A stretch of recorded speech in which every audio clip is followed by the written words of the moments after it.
time I checked, I'm still hot, real hot. Kept it dope without a pill pop. Bill Cobb, steady climbing to the hilltop. Tip top, did it all off of a TikTok.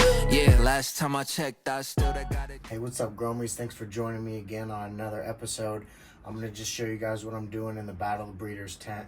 I gave you a tour last time showing you what fans and tents and equipment that I run and kind of my methods on things. I'm a fully organic grower. This up here, if you haven't known, is the scrog. I'm just going to net this up. I'll crisscross. I think I'm doing 2.5-inch squares here that allow for more training. I wanted to get that on there sooner, but I'm getting ready to travel, go on the road, so I'm going to give these another week and then I'll scrog them. So I'm just staying up on the training. I've just been bending these down. I'm not super cropping. I want these Elevate 8. This is the Jedi Juice to catch up with the Fast Buds Rainbow Melon. Or sorry, the Fast Buds Rainbow Melon to catch up to the Elevate 8, because you can see these are a little more squatty. This one definitely squattier. So I'm just bending things down. I did a defoliation in here. All I did was point any leaves that were pointing in, I'd take off. And when I mean in, I mean like this guy right here. I'd take off. This one right here, how it's pointing in, I'll take that one off. That's just gonna open up these nodes underneath of it. And with me having 6 plants in here, me and Northern Scrogger talked, big shout out to him for helping me out along the way, about stripping everything up at the top 2 or 3 nodes. And that's what I'm gonna do here. So it's gonna be a lot of training videos. I'm just gonna update you guys bi-weekly, if not weekly, as much as I can, and show you what I got going on in here. So yeah, I'm just pulling off the leaves, pulling in. I've done a pretty good job of keeping up on this canopy. I've got everything stripped up here by the top 3 nodes. I'll take off the fan leaves that are in the bottom that aren't necessarily getting enough light. And that's it really. I'm about 5-6 weeks from seed from here. I was in just a bud trainer cup. I was in there about 2 weeks, transplanted here, and now they're exploding.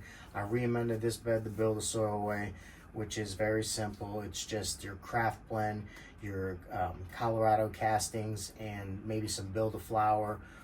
You can go with gnarly barley. They got so many choices as far as re-amending, but everything's so balanced in what they give you. So you can do a couple routes, you know, the build a soil method. Cantaloupe will get you 5% off over there on their website. Highly recommend checking it out. So yeah, that's just a little update on the Battle of the Breeders. I wanted you guys to see what was going on in here. I'm not sure when I'm going to flip these. I'm trying to get my screen on here, which I will do. I'll show you a video how I make them. It's real simple. It's just some PVC, screw, and some nets, and you're off to the races. Just tuck and tuck, keep tucking. So let's go check out the Gorilla Cookies in the other tent.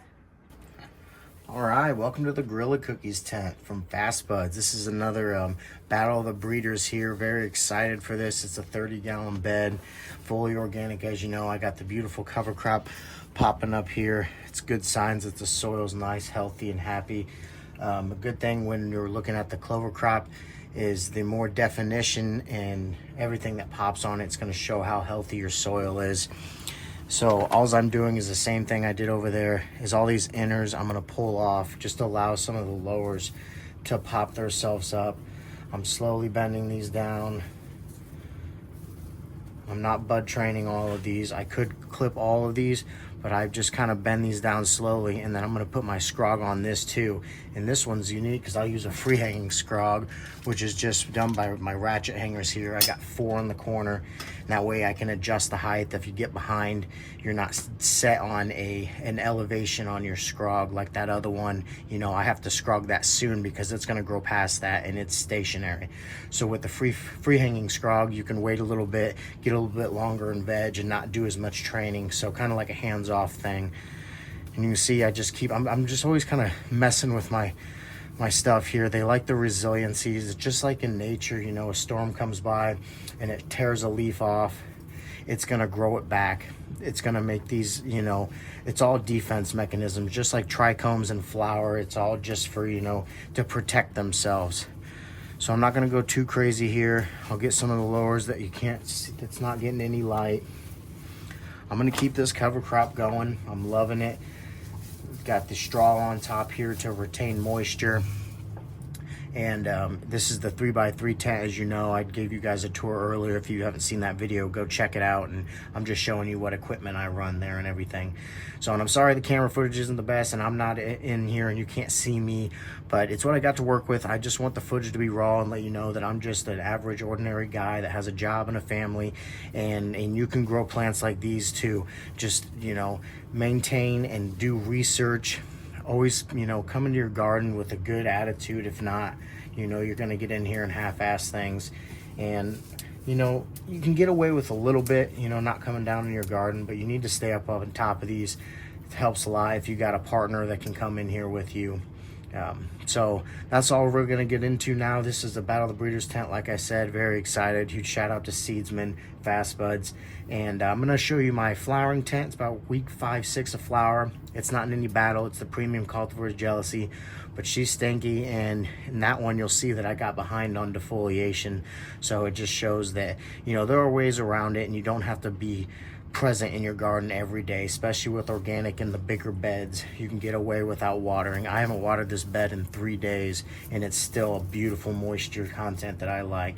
So if you have any questions, get a hold of me. I'm on Instagram. You can email me at mccannabisluke@gmail.com. Much love, Gromies. Let's go check this bad boy out. All right, welcome to the jungle. So like I said, it's the premium cultivar's Jealousy. She's about week 5-6 of flower. You can see I got, you know, behind on defoliation, which, you know, sometimes can be a problem. But when you're growing, you know, big plants and they're healthy and they're happy and you stay up on IPM, you got the proper air circulation, you got fresh air coming in and out. I'm not gonna say it's hard to get mold, because if you're not paying attention you can, but I haven't had any issues. I run a 60% flower, or 60% humidity the whole time in flower. A lot of people drop down to 50, which I'm not saying there's anything wrong with that. This is just the way I grow, and I found that the way that works for me. I found that the tips of the plant don't get as yellow from, you know, certain dry downs.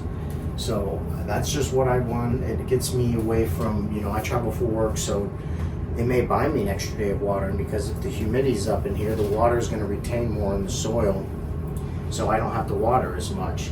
And if I was growing big, giant, dense nugs, yes, definitely stay in the 45-50% range at the end of flower.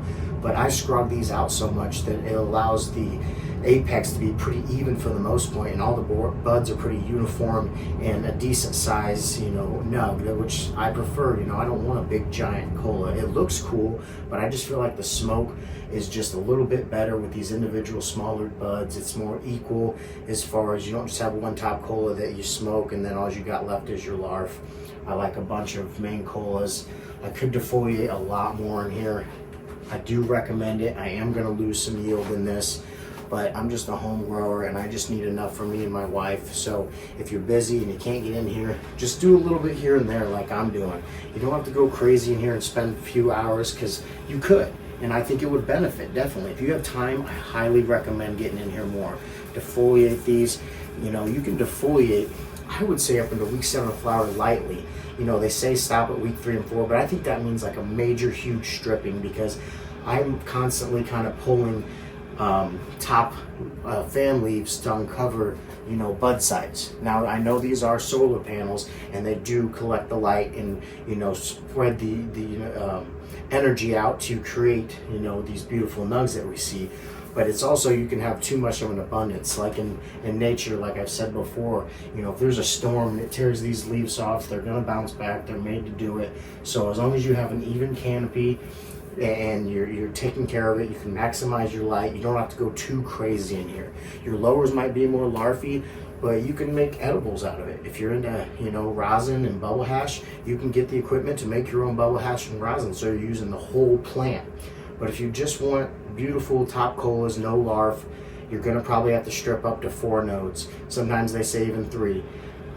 But right here, I probably got 5, 6, 7 nodes on here. But my boy Cam Creations, as you know, he's getting into the rosin game. So he's got a freeze dryer, he's got, you know, the press, he's got all the right things we need, which when we do the bearded buds, which is gonna be coming next month, we'll be able to show us, you know, what we're doing as far as our pressing and what we're doing for our extra larf that we get, because we both work the same job, we travel for work, we don't have time. to come in here and defoliate constantly. We can't ask the wives to do it. They got kids and jobs of their own. So basically, I just want to get in here and show you guys what I'm doing. You can get behind a little bit if you have the right, environment. I think you're going to be okay. Keep up on the VPD. If you're going to run higher humidity, make sure your heat's up. That way you're not getting leaves overlapping and they're creating dewy moisture, which is not good in flower. So I'm going to keep defoliating a little bit here more. I'll update you soon. And thank you so much for following along. Much love and have a great night. Yeah. Uh-huh. Come on. Yeah. Uh-huh. Yeah. Whoa, last time I checked, I'm still hot. Real hot. Kept it dope without a pill pop. Bill cars, steady climbing to the hilltop. Tip top, did it all off of a TikTok. Yeah, last time I checked, I still got it.